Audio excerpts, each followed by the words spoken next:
speaking after Temple Grandin, I thought, that's good news and that's bad news. It's good news because nobody can explain what autism is and how important it is to address this better than her. Bad news because, that is one of the most amazing speakers you'll ever come across. You really have to focus very hard because there is just so much information that she puts into so little time. What I would like to start with, though, is and this is how I got started really in this whole, looking at autism. This is a book called Wasted Talent, and that's really what this is about. It's by Krishna Narayanan, who, with a great deal of difficulty, learned how to write when he was about 21, in his early 20s. He was non-verbal, the way Temple describes. And this book was published when he was 24. So you might say that this was pretty much the first thing that he wrote, right?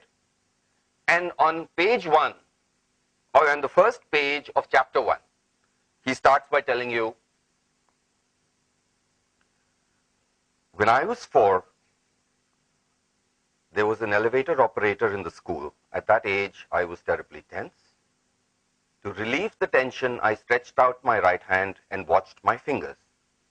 This procedure, however weird it may appear to onlookers, soothed my tension. But to the elevator operator, I looked insane. He ridiculed me with nasty jokes. My total lack of communication worsened the situation. I could not even utter words then. Every day he made fun of me. Ridicule hurts. I was young and innocent. The ridicule hurt all the more because I could neither stop his behavior nor offer a retort. I was forlorn and hurt. Few things in life hurt more than ridicule at that tender age. I could not even tell my mom. I was mute. Alone, all alone. I bore the terror every day. Ridicule is a veritable hell, but loneliness makes the suffering more poignant. Ever since that heart-rending episode, my interest in strangers has been dashed.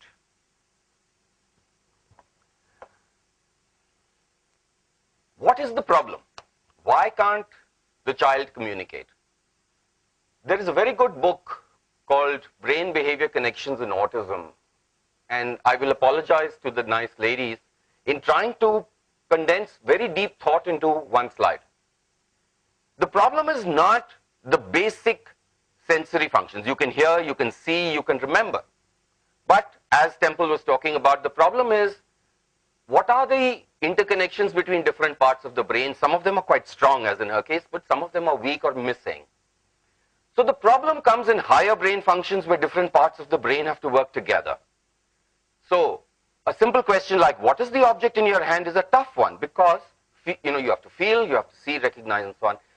Writing, speaking require different muscles to work together. That's tough. And really, bottom line has some important things in it. Information filtering, higher level brain function. What is important information, what is not? If you cannot filter out noise, then imagine what it is like. If you can't filter out all the sounds that are around us here, it would be as if we were conducting this conference in a discotheque for a person with autism who's sensitive to sound. Concept formation. If you have difficulty in concept formation, like Temple was talking about categories, education is really, really tough because that's what education is pretty much all about, right? Okay. So let me take you to the next slide. In devising software that would work to get a person with autism to communicate, what are the things that we looked for? As Temple said, think in pictures. So tried working with pictures. Reduce the content to essential information. Provide information in small, simple chunks. The good thing about putting this on a computer is the child can take this. This is simple, solid state 4G netbook which you can mount on a laptop, you can carry to class. If you are nonverbal, it can speak for you. The last line, the medium is the message, is a famous quote from Marshall McLuhan from the 60s. The software that I am using to make this presentation is software that would allow a nonverbal autistic person to make this presentation. I have set it right now to only speak out the title, but it could equally be saying the whole text or something quite different.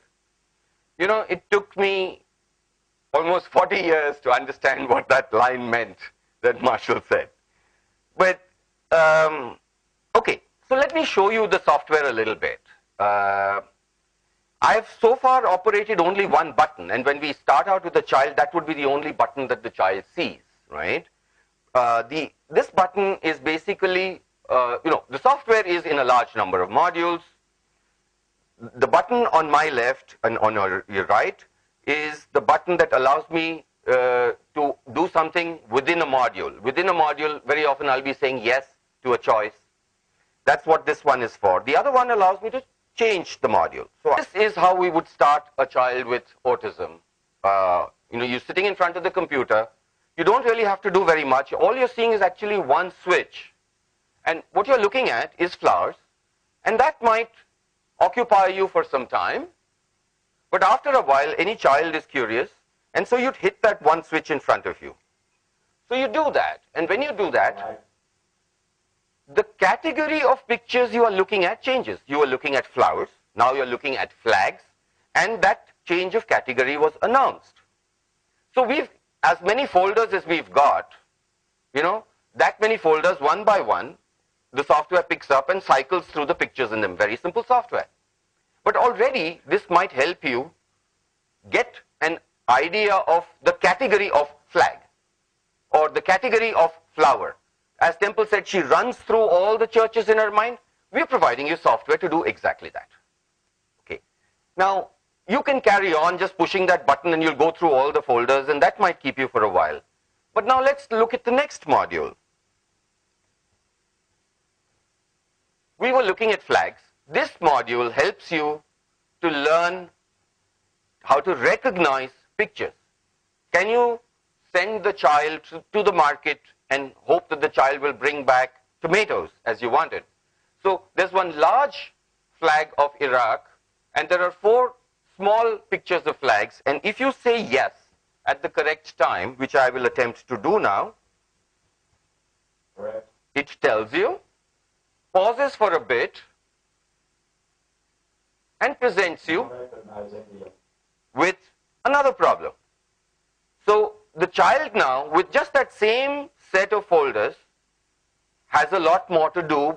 You can start learning recognition. And if you're tired of flags, you go back to the other module, start looking at some other folder of pictures, and come back here and you'll be recognizing those.